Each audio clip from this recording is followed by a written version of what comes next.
Alrighty, I'm going to do a training video on how to use the net proceeds tool on the MLS. This is an awesome tool to use when you are competing for a listing, or even after you have a listing and your seller wants an idea of what their actual take home is going to be after all their costs, after they pay off their mortgage, etc. So anyways, I'm going to show you guys how to do that. So I am in the login page, and from here you're going to click on Matrix. Within here in the top right, you're going to see Financial Tools. And there are a few different tools you can use here. Today I'm just talking about net proceeds, but I suggest you explore these. There are some awesome tools here that you can use. But click on net proceeds, and we're going to click on Pierce County.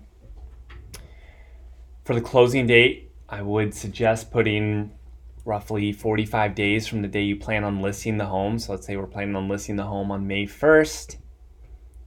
Let's have the closing be for June 14th, just roughly, right? Say we're listing the property for $500,000, and we're preparing this for Craig Tuttle, 1302 North I Street, just using the office address here just for an example.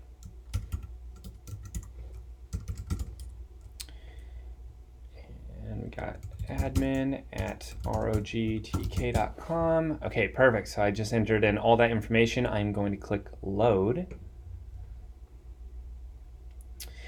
All right, we're going to go step by step. This is already filled in. We got closing date and the selling price. Here's the client's name and email. This is where you'll put in the first mortgage. If you don't know this, you don't have to put it in, okay? We'll get to that later. But let's say we do know that he owes $220,000, okay? And he has a home equity line of credit, i.e. a second mortgage at $15,000.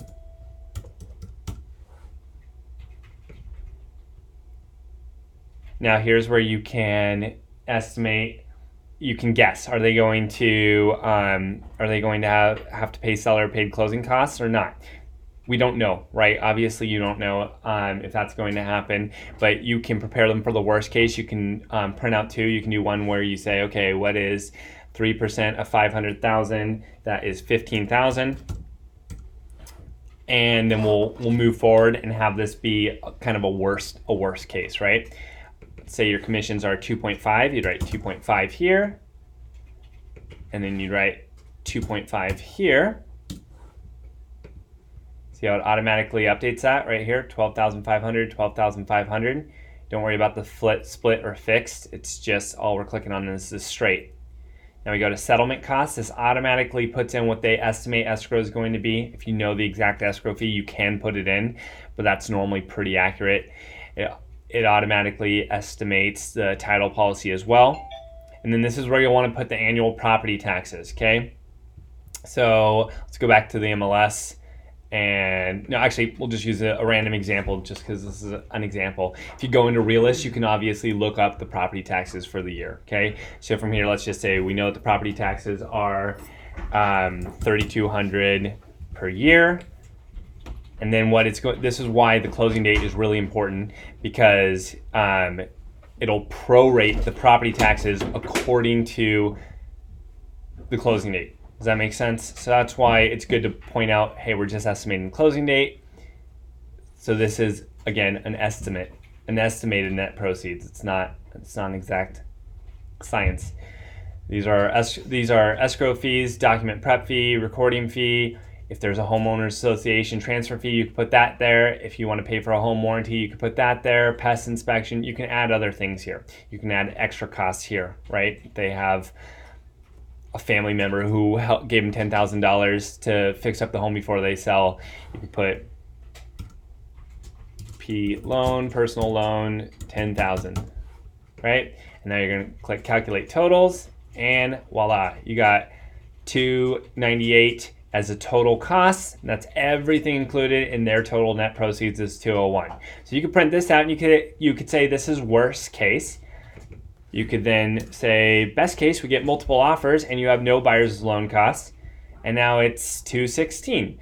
Or you can say Now that's on the high, I think you'd get 500, but more realistic, you might get 475, and it automatically calculates again, and now their net proceeds is 193. So what we do here is we normally will go, okay, 475 is probably the low, and we'll click PDF and save this. See how it just saved it on my computer as a PDF. And now I'll say, but we think it could be 500, and that's the high, and click, and it's saved it as a PDF. Right? Now we have both of those saved, and we can send both of them and say, okay, here are your two potentials, and it obviously could fall somewhere in between, but now they have a range. They have, okay, it's going to be anywhere from 193 to 216. That's going to be my net proceeds. So that's generally how it works. From here, you can also email it to them. You can just print it. You can clear it, close, etc. Pretty simple on how to use it from here. But this is an awesome tool. I really suggest using this when you're competing for a listing. If you have a good price range, if you're, I was just talking to an agent yesterday, and she's going to be looking at a home this weekend that she wants to list, that she's hoping to get the listing on. And I was saying, look at some comps and prepare what you think the high and the low is going to be, and then bring a net proceeds for both, so that you can say, and she obviously doesn't know the first mortgage and second mortgage, but that's fine. You would just put those as 0. And now it would just have your net proceeds, 451. And that's excluding the payoff, right? So you'd say, okay, what is your, just subtract your payoff from here, right? We do net proceeds like that all the time, because most of the time we don't know the payoff from the seller. So you'll just say, okay, your net proceeds is 451 minus your whatever mortgages you have, and that's simple math for them. But that gives them a really clear understanding on what is my escrow fee going to be, what's my title policy going to be, what is the listing going to be, and what is the property taxes. Am I going to be prorated, or is there going to be an amount owed at closing, etc. So anyways, this is a really helpful tool to use. If you have any questions about how to use it, let me know, and I hope you all are able to get some listings from this.